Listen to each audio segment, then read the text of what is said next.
Hello, good morning, student. This is Kamlesh Kumar from Jayatri Academy. Dear student, today we will read chapter 3 of class 5th subject SST. Dear student, your chapter third name is Varied Climates. विभिन्न प्रकार की जलवायु. Let me start this.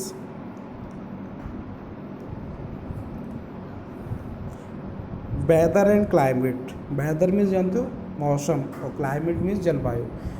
Weather और climate में क्या अंतर होता है आप जानते हैं?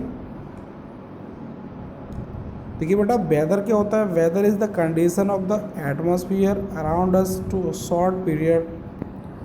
ये हमारे आसपास की ऐसी स्थिति जो एक छोटे समय के लिए होती है उसको क्या बोलते हैं?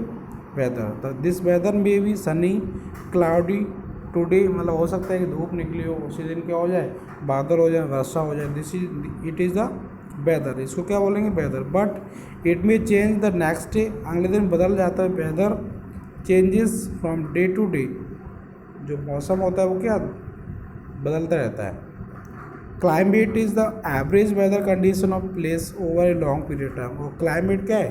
क्लाइमेट भी होता है जलवायु, मतलब किसी स्थान की लंबे समय तक की जो वेदर कंडीशन होती है, मौसम की स्थितियाँ होती है, मतलब जहाँ सर्दी बहुत ज़्यादा पड़ती या वर्षा ज़्यादा होती है तो उस टाइम क्या उसको क्या बोलेंगे? Climate is not same everywhere. बेटा क्लाइमेट जो जलवायु है हर जगह एक जैसी नहीं हो सकती. It change from place to place. ये क्या स्थान के अनुसार बदलती रहती है. The climate of place affect the plants and animals as well as people. जो जलवायु होती है वो क्या करती है? वहाँ के पेड़ पौधे, जानवर, यहाँ तक कि क्या करते हैं, लोगों को भी प्रभावित करती है. There base of living, food and clothes. और उनके रहने खाने के जो तरीके होते हैं, पहनने के कपड़े होते हैं, सभी में परिवर्तन आता है. The fact that determine the climate of place are. देखिए कौन कौन से क्लाइमेट जो के जो फैक्ट हैं वो उसको प्रभावित करते हैं. Distance from equator. देखिए इक्वेटर से दूरी, जैसे latitude, altitude, distance of from the sea, humidity, winds, ये सारे क्या हैं? ये क्लाइमेट को प्रभावित करते हैं. In this we will read about latitude. देखिए लैटीट्यूड किस तरीके से हमारे क्लाइमेट को प्रभावित करता है. The earth is spherical and shape. Earth कैसी है? गोल है आकार में. And the equator divides into two parts. और इस इक्वेटर क्या करता है? इसको दो भागों में बांटता है. The northern and the southern hemisphere. उत्तरी और दक्षिणी महाद्वीप. Due to the spherical shape of the earth the sun rays fall directly और परपेंडिकुलर एट द इक्वेटर. तो इसका क्या होता है? जो सन रेज होती हैं वो डायरेक्टली इसके ऊपर पड़ती है इक्वेटर के. आप इस पिक्चर में देख सकते हैं. देखिए इस तरीके से इसमें डिवाइड होता है. ये नॉर्थ पोल आपका, ये साउथ पोल है, ये क्या है आपके इक्वेटर्स. और ये क्या देखो सन से किस तरीके से sun rays are slanting from the near. अब मतलब इसके अकॉर्डिंग क्या होता है? अर्थ की स्थिति के हिसाब से इसमें परिवर्तन आता है.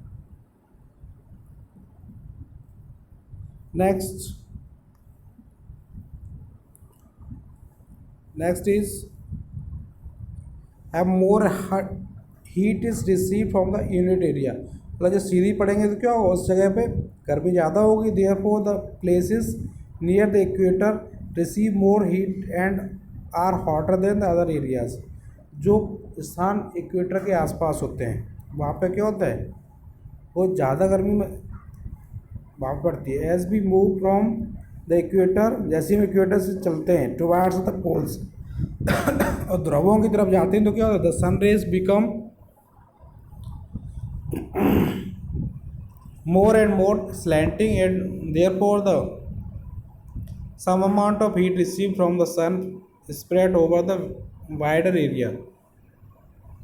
ये क्या तिरछी होती जाती है, उससे क्या होता है? इनकी जो सनरेज है वो ज़्यादा एरिया कवर करती है. So they are less hot than the areas near the equator. इसलिए वहाँ पे क्या होता है? कम गर्मी होती है इक्वेटर की तुलना में.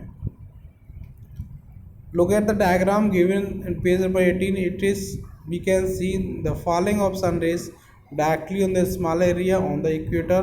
Therefore, The places near the equator are generally hotter than the places from the equator. आप यहाँ देखेंगे बेटा, जैसे ही देखेंगे यहाँ पे देखो सन,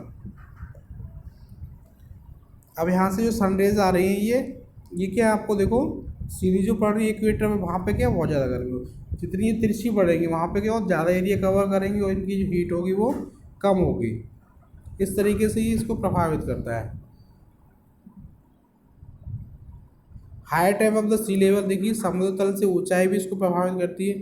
have you visited hill station, you have know that the it color of the hills that the plains, even if the two places are the same distance away from the equator, the higher you go to the cooler it becomes. जितने ऊंचे जाएंगे वहाँ पे क्या होगा, ठंडा होगा। the peaks of the high mountains are covered with the snow, अब देखेंगे ऊंचे पर्वतों की जो चोटियाँ होती हैं वो पूरी बर्फ से ढकी रहती है। तो thus the higher a place is for sea level, the cooler is it's climate. जितनी समतल से ऊंचाई होगी उतने वहाँ पे क्या होगा, क्लाइमेट वहाँ का ठंडा होगा। डिस्टेंस फ्रॉम सी, समुद्र तल से दूरी भी इसको प्रभावित करती है। Places close to the sea are neither very hot nor very cold, ना तो ये बहुत ज़्यादा गर्म होते नहीं ज़्यादा, जो समुद्र किनारे होते वहाँ पे क्या होता है, मॉडरेट टेम्परेचर रहता है, ना गर्म ना ठंडा। In the summer sea breeze keeps the cool by, in winter from breeze from the stops getting very cold, और विंटर में क्या होता है, इसको ज़्यादा ठंडा होने से कम बचाती है। तो property of water is that it takes more time to absorb heat and loss heat. देखिए वाटर की प्रॉपर्टी होती है, जहाँ ह्यूमिडिटी होती है वहाँ पे क्या होता है, न तो वहाँ जल्दी ठंडा होता है, नहीं वहाँ ज़्यादा जल्दी गर्म होता है। While land gets heated faster and also cools down faster, और जहाँ पे मॉइस्चर नहीं होता लैंड पे क्या होता है, वहाँ जल्दी ठंडी हो जाती है, जल्दी गर्म भी होती है। In our country, the places close to the sea, such as Thiruvananthapuram, Chennai, Mumbai, have more or less equable climate, while places on the sea, such as Delhi, Lucknow, Jaipur, etc., have extreme climate. यहाँ पे क्या होता है, extreme climate पाया जाता है, मतलब जहाँ ज़्यादा गर्मी भी पड़ती है, ज़्यादा सर्दी भी पड़ती है। ह्यूमिडिटी जानते हो, ह्यूमिडिटी मीन्स होता है आर्द्रता, मतलब हवा में पानी की उपस्थिति। Amount of moisture present in air is called humidity, हवा में पानी की उपस्थिति क्या बोलते हैं, humidity. Climate of place, humidity affect the climate of place, देखिए जो आर्द्रता होती है वो क्या करती है, किसी भी स्थान की जलवायु को प्रभावित करती है। The winds blowing from the sea carry a lot of moisture with the and make weather humid, समुद्र से जो आने वाली हवा में क्या होता है, वो पानी लेके आती, इससे क्या होता है, जो वेदर होता है ह्यूमिड हो जाता है। That is why the place near the sea are more humid than those in the interior of the far the sea, मतलब जितने समुद्र के पास के एरिया होंगे वहाँ पर क्या ह्यूमिडिटी ज़्यादा होती है, और उससे दूर के एरिया में ह्यूमिडिटी कम होती है। Thanks student, today you read this chapter, I will explain remaining part of this chapter.